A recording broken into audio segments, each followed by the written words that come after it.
La clase de Historia Universal, ¿no? Lo que vamos a revisar ahora es la segunda parte de los diferentes sucesos que se han estado desarrollando durante el periodo de la Guerra Fría. La sesión anterior que hemos visto ¿no? el levantamiento y caída del muro de Berlín, ¿no? Que dividió a Alemania en dos, ¿no? En dos repúblicas, la Alemania Federal, ¿no? Y la República Democrática Alemana. ¿No? La República Federal está administrada por los aliados, Estados Unidos, Francia e Inglaterra, ¿no? Y la República Democrática Alemana, en ese caso, administrada indirectamente por la Unión Soviética. Y posteriormente, uno de los conflictos que pudo desencadenar, en este caso, una tercera guerra mundial en su momento, que fue la guerra de los misiles, ¿no? ¿De qué se trató? En este caso, la instalación de misiles de largo alcance en Cuba, ¿no? Que es un territorio, es una isla que se encuentra muy cerca, es la más cercana a los Estados Unidos, ¿ok? Entonces, eso se desarrolló por los años 70, ¿no? Y como se dice, como dicen los historiadores, fue el conflicto más cercano que pudo haber desencadenado una tercera guerra mundial. Que en ese caso, felizmente, no sucedió. Pero no solamente se desarrollaron estos sucesos, estamos hablando de un periodo de prácticamente 50 años. También se desarrollaron otros sucesos ya durante este periodo de la Guerra Fría. Primero, en este caso, la llamada Primavera de Praga.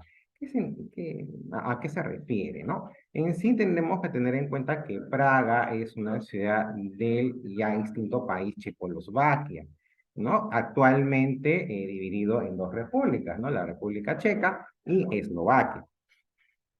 ¿Ya? Entonces, los acontecimientos en esta ciudad marcaron un antes y un después dentro del bloque comunista soviético. Fue un movimiento que tuvo un gran apoyo estudiantil, donde se promovía un conjunto de medidas populares que culminaron, en este caso, con la invasión del Pacto de Varsovia dirigido por la Unión Soviética. Fue también uno de los hechos que ha marcado la historia de la antigua Checoslovaquia, comenzando con una revuelta estudiantil que continuaba lo ocurrido con el conflicto del Mayo francés. O sea, todo comenzó con una revuelta de estudiantes, algo parecido, no, obviamente que no en la misma dimensión, pero similar, por ejemplo, al movimiento que hubo hace pocos años en Chile, que empezó con un movimiento estudiantil, ¿no? En descontento por las tarifas del Transantiago, es el sistema de transporte de Santiago de Chile, ¿no? Y eso desencadenó una serie de conflictos posteriores, en este caso, que actualmente han desembocado en un proceso constituyente, es decir, en un cambio de la constitución en Chile, ¿no? Con la finalidad de cerrar ya la constitución que fue, en este caso, promulgada durante la etapa dictatorial de Augusto Pinochet. Pero ese es otro caso. Pero es algo similar a la casa. Son acontecimientos, son eh, revueltas aparentemente no tan conflictivas, ¿no? Como una revuelta de estudiantes que aparentemente no deberían, pero va desencadenando toda una cadena que al final en este caso se desarrolla en protestas mayores, ¿ok? Ahora, directamente vamos a los hechos, ¿no? Desde el año 48, ¿no? Checoslovaquia estaba bajo un estricto régimen comunista que culminó con la primavera de Praga en 1968. Momento en el cual asume como presidente Alexander Dubček, en reemplazo de Antonín Novotný, que fue obligado a dimitir, ¿no? Por la ineficiencia de su régimen estalinista. O sea, este señor Novotný ya si bien era presidente de Checoslovaquia, pero en ese caso tenía cierta afinidad con el régimen de Stalin. Y obviamente cuando tienes afinidad es en este caso implantar las medidas, ¿no? Que iba desarrollando Stalin en la Unión Soviética en otro país. Y pues, como se dice, ¿no? A veces aplicar unas medidas para un país no necesariamente garantiza que el otro país al cual vas a aplicar, en este caso, vaya a tener una garantía de estabilidad económica. Algo muy parecido sucedió en el Ecuador, por ejemplo, ¿no? Cuando hasta hace unos 20 años estaban sumidos en una inestabilidad política. Distintos presidentes ecuatorianos iban saliendo porque ninguno, ¿cómo se llama? Podía contener las protestas indígenas. Y en ese caso, tiempo después, se asumió en ese caso la dolarización, es decir, se reemplazaron los hasta entonces sucres, que era la moneda ecuatoriana, y en este caso se reemplazó por la dolarización, por los dólares, ¿no? Medidas que han hecho en otros países, pero que en Ecuador, a medida que va pasando los años, agudiza un conflicto, no solamente una crisis económica, sino en este caso también un conflicto social, ya que en este caso se está percibiendo altos índices de delincuencia. ¿La delincuencia de dónde nace? La delincuencia nace justamente de las pocas oportunidades para poder desarrollarse. Entonces tienes que entrar, ¿no?, a actividades ilícitas que te va a garantizar que el dinero necesario. ¿Ok? Entonces, no siempre unas medidas para un país va en este caso a garantizar que en el otro se desarrolle de igual manera. ¿Ok? Entonces, cuando en este caso ya acabó, dimitió en este caso el afín a las medidas estalinistas, ¿no? Entonces, el nuevo presidente, Dubček, planteó ideas nuevas, como por ejemplo la descentralización de la industria, sí que en este caso, que diversas producciones, ¿no?, económicas se desarrollaran en diferentes partes del país. Ya se llama descentralización. Por ejemplo, mayor poder a los sindicatos, libertad para viajar al extranjero, libertad de expresión y de prensa, y muchas otras medidas en respuesta a los deseos populares, y así ganarse también un derecho al poder. Fue el intento de implementar lo que él llamó como socialismo, pero con rostro humano. Por más que Dubček actuara con cautela, asegurando a los soviéticos que Checoslovaquia mantenía su alianza y respetaría el Pacto de Varsovia, a medida que se fue implementando el plan, la alarma rusa aumentaba. Es decir, ¿no? O sea, lo que, o sea, después de Novotny, ya entra Dubček, y Dubček de alguna manera no se separa en este caso, de Rusia, al contrario. O sea, no implementa todo el sistema, pero o sea, hace pequeñas reformas. Lo que hace más que todo es un reformista. Ciertos cambios para darle oxígeno a la gente para que no sienta tan, no sé, ese control, ¿no? Y mantener ciertas relaciones con la Unión Soviética todavía.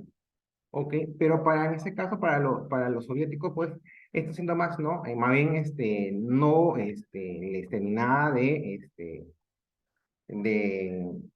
de sentir, en este caso, mejor dicho, no terminaba de confiar en la palabra de Dubček. ¿Ok?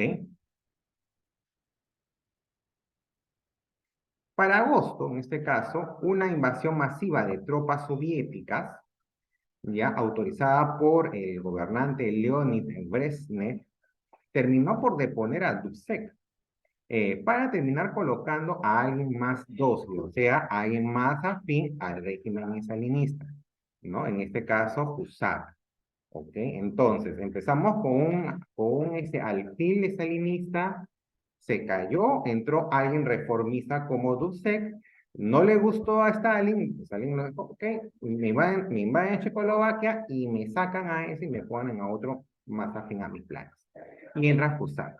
El pueblo checoslovaco, que había disfrutado por poco tiempo de aquella primavera de Praga, veía cómo el 20 de agosto de 1968 los tanques soviéticos entraban a su capital, o sea, Praga, ¿ok? Praga actualmente la ciudad de Praga está en la República Checa, ¿no? Entonces, 600.000 soldados, 2.300 tanques, 700 aviones ponían fin a este breve sueño, ¿no?, de los checoslovacos de por lo menos no estar tan aprisionados por las medidas estalinistas. Ante la invasión soviética se le impusieron dos fuertes medidas a Alexander Dubček. Primero, eliminar los cambios que había desarrollado y aceptar la ocupación militar en territorio checo.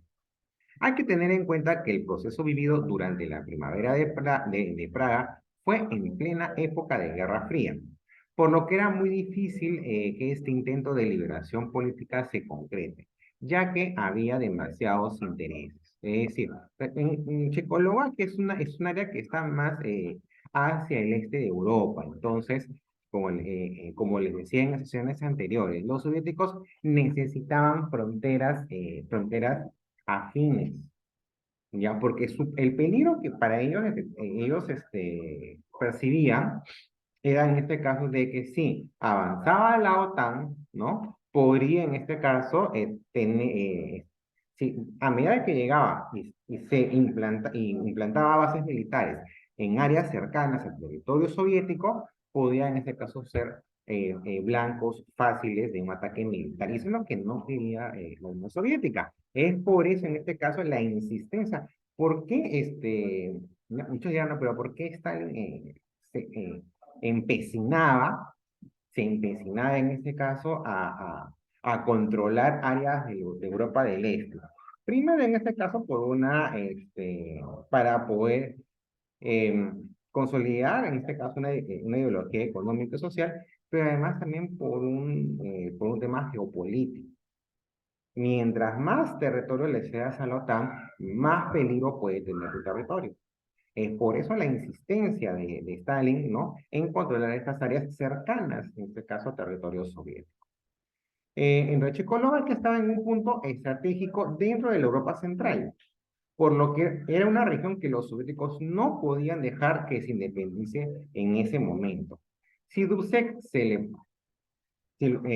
hay algo que se le puede reprochar a Dubček es el intentar realizar este sueño, ¿no? Algo mejor para un pueblo. Pero hemos comprendido que en este caso solo había sido algo momentáneo. Por eso que se le llama Primavera de Praga. ¿Por qué? Porque fue un proceso de distancia sobre el régimen estalinista, pero duró poco tiempo. O sea, ni siquiera, o sea, ahora, tampoco hablemos de que Duce pues, implementó cambios radicales, no. Eran solamente reformas, pero ni las reformas fueron aceptadas en ese entonces por el régimen estalinista. Ahora, paralelamente a estos procesos, ¿ya? Se fue desarrollando una asociación, un movimiento que se llamó el Movimiento de los Países No Alienados, Alineados, ¿ya? Con las siglas MNOAL, no hay, ¿ok? Se gestó y se fundó durante el periodo de apogeo de la Guerra Fría, más que todo cuando se quebraba, perdón, el proceso del sistema colonial y comenzaba la emancipación de los pueblos del África. Y es algo que de repente les voy a tener deuda con ustedes. Me hubiese encantado trabajar en este caso el proceso de la descolonización del África. Para aquellos que a veces dicen, ¿no? Hubiera sido mejor que nos colonizaran los ingleses, pues deberíamos en este caso revisar la historia de África. África ha sido colonizada por las distintas potencias europeas, llamémosle Inglaterra, Países Bajos, Bélgica, Francia, Alemania, y miren el estado que está África. Entonces, para aquellos que dicen, no, bueno, revisemos, o sea, yo creo que sea para muy en el próximo año, vamos a revisar el proceso de la descolonización de África y el llamado eh, panafricanismo, que me parece justamente ayer que estaba dando el partido entre Senegal e Inglaterra, en Twitter empezaron a hablar del proceso de descolonización de África, me parece extraordinario. Muchas veces un mundial, ¿no? Es una buena herramienta para trabajar la historia. ¿Por qué? Porque hace invisible países que en algún momento nosotros no tenemos mucha cultura. O sea, no tenemos una visión de esos países, ¿no? Como los Senegal, o los Qatar, ¿no? Entre otros. Bien, ok. Entonces, ahora, el movimiento en este caso congregó a países del África, como les mencioné, Asia, Y también en este caso América Latina, ¿ok? El movimiento constituyó un factor esencial en el proceso de descolonización, que luego condujo al logro de la libertad y la independencia de muchos países, y a la formación de decenas de nuevos estados soberanos. Es decir, ojo, muchos países, en este caso, miren, ya pasaba la mitad del siglo XX, no eran independientes, eran colonias, ¿no? Hablemos de Surinam, hablemos de, hablemos de Argelia, que en este caso, después, o sea, terminada la Segunda Guerra Mundial, todavía seguía siendo, en este caso, colonia de Francia. Entonces, sabíamos de que en sí, o sea, nuestros amigos de las potencias europeas se han estado beneficiando por muchos años, en este caso, extrayendo, así como España lo hizo con Perú, extrayendo en este caso recursos valiosos de esos países africanos. ¿Ok? Ahora, antes de 1955 se celebraron algunas reuniones en ciertos países del tercer mundo. Los historiadores consideran a la conferencia de Bandung en Indonesia como el antecedente más inmediato en el camino hacia la creación de este movimiento de países no alineados, celebrado del 18 al 24 de abril de 1955 y que reunió en ese entonces a 29 jefes de Estado. En 1960, durante el decimoquinto periodo ordinario de sesiones de la Asamblea General de la ONU, en el que fueron admitidos 17 países del África y Asia, eh, la gestación del movimiento de países no alineados ya cobró un decisivo impulso. En ello jugaron un papel esencial los entonces jefes de Estado del gobierno de Egipto, Gamal, ¿no? Gamal Abdel Nasser, de Ghana, Guame, Nkrumah, de la India, Sir Jawaharlal Nehru, de Indonesia, Ahmed Sukarno, y de Yugoslavia, Josip Broz Tito, quienes después se convertirían en líderes emblemáticos del movimiento. 6 años después de Bandung, sobre una base geopolítica más amplia, se fundó el movimiento de países no alineados en la primera conferencia de Belgrado, celebrado el 1 al 6 de septiembre de 1961. Asistieron a la conferencia 25 países. Cuba en ese entonces fue el único país por la región de América Latina y el Caribe que participó en la cumbre de Belgrado. Pero eso no quiere decir que fue el único. Posteriormente se fueron alineando otros países de esta región, inclusive el Perú, ¿no? Durante el periodo de Juan Velasco Alvarado.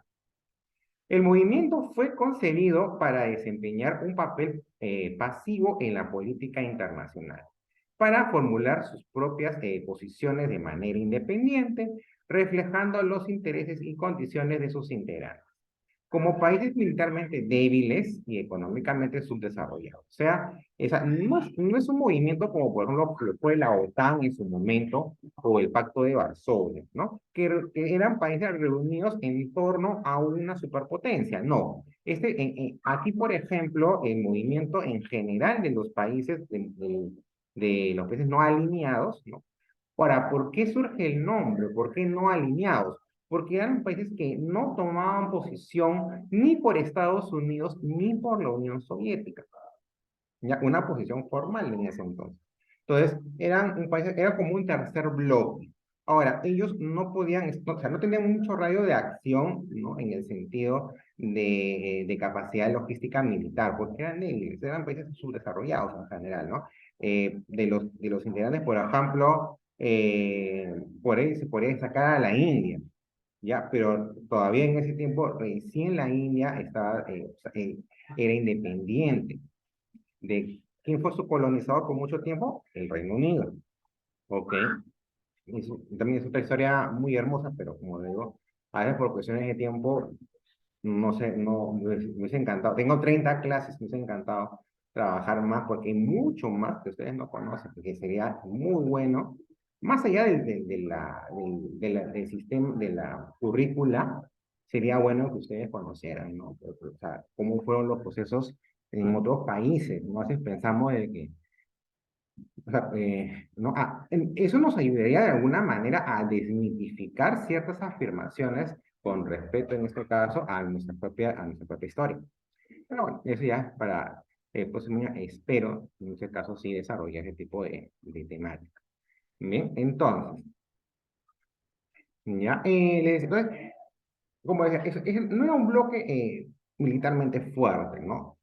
Ya, en ese entonces habían dos bloques meramente claros, ¿no?